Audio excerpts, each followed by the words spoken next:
If you paid attention to the game's discourse on the internet during 2019 and 2020, you might have noticed a reoccurring argument about some species from fantasy media, specifically orcs. Now, not to worry, this episode isn't going to be just another member of the chorus talking about how if all orcs in a game are blindly evil, that it's racist. Instead, we want to discuss how that particular choice is simply bad game design.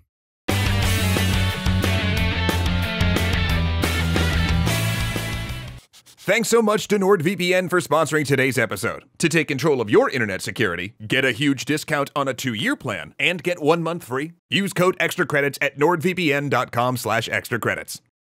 Real quick up top, please welcome James Mendez Hodes, who guest wrote this episode. Thanks so much, Mendez.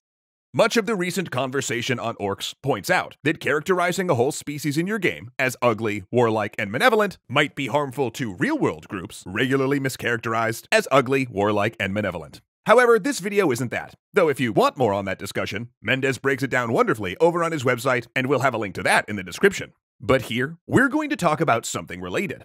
Why characterizing a group like this in your game can be lazy at best, and at worst, actively harmful to the world you're creating.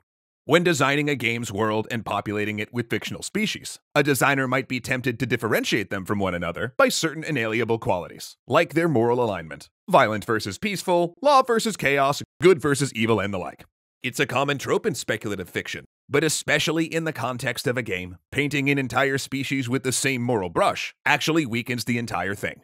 This idea that a certain subgroup, like race, nationality, or sex, has inalienable traits is called biological essentialism or simply bioessentialism. And it's a valid way to talk about qualities like how many legs an animal has or whether it can fly.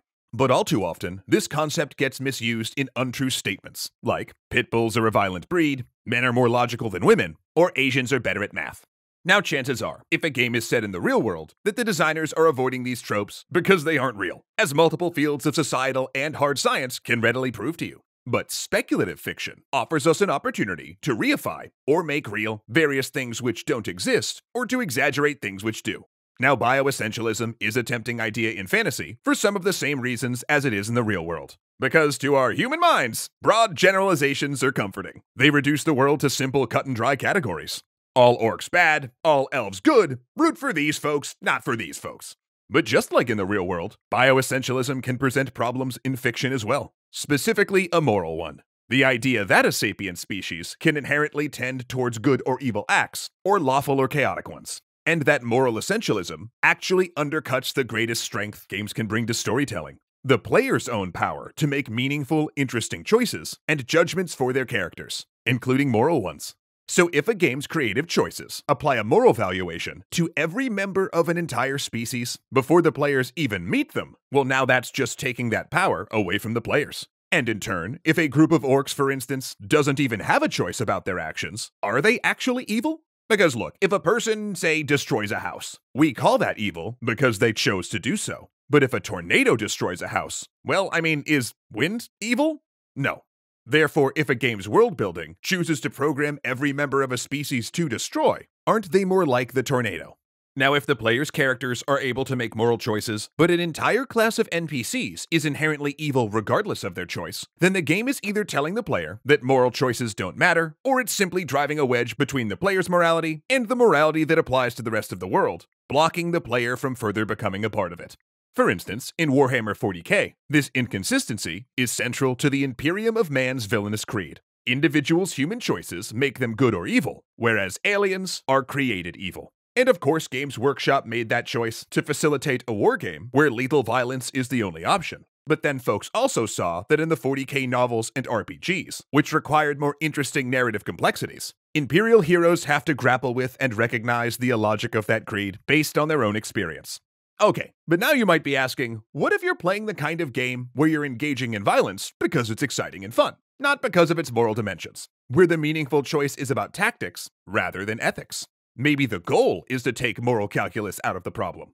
Sure, one solution might be saying, all orcs are evil, go ahead and shoot them. But in that situation, as soon as someone inadvertently feels some empathy, as people often do for anything seeming even vaguely alive, the easy answer becomes less easy. And if the goal of your game is to stop players from engaging in moral debates and just fight some bad guys, you kinda gotta say something more reliable than, oh, it's fine, they were all born this way.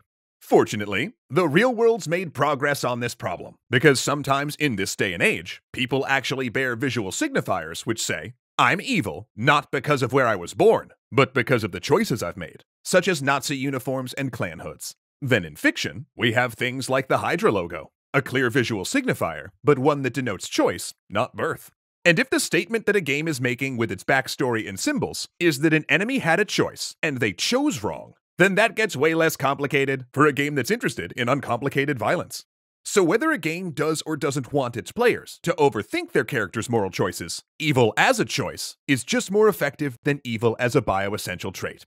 But then, of course, if everyone wearing the evil team uniform happens to be an orc, or if every orc happens to have chosen Team Evil, the game wouldn't exactly be communicating that difference very well. A quick fix here would be to show some diversity in the evil team's hiring practices, for instance with evil humans and elves as well as orcs. Or conversely, introduce orcs who have chosen good and neutral, as well as evil.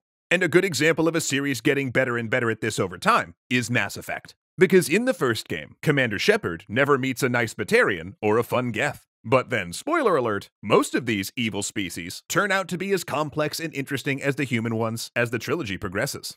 Broad moral generalizations about species or culture not only doesn't make internal sense, but it also leads to less evocative, less rewarding worlds and games. But we can solve that problem by following our best creative instincts to diversify, deepen, and complicate the worlds we create and its denizens. This way, players won't be incentivized to make snap judgments about our game's orcs or aliens or undead based on moral absolutes or body types. Instead, we'll all be driven to investigate, explore, and learn. Our players will invest themselves more in our games, and because they're human, ask the hard questions to push our design into even more enriching and unexpected places.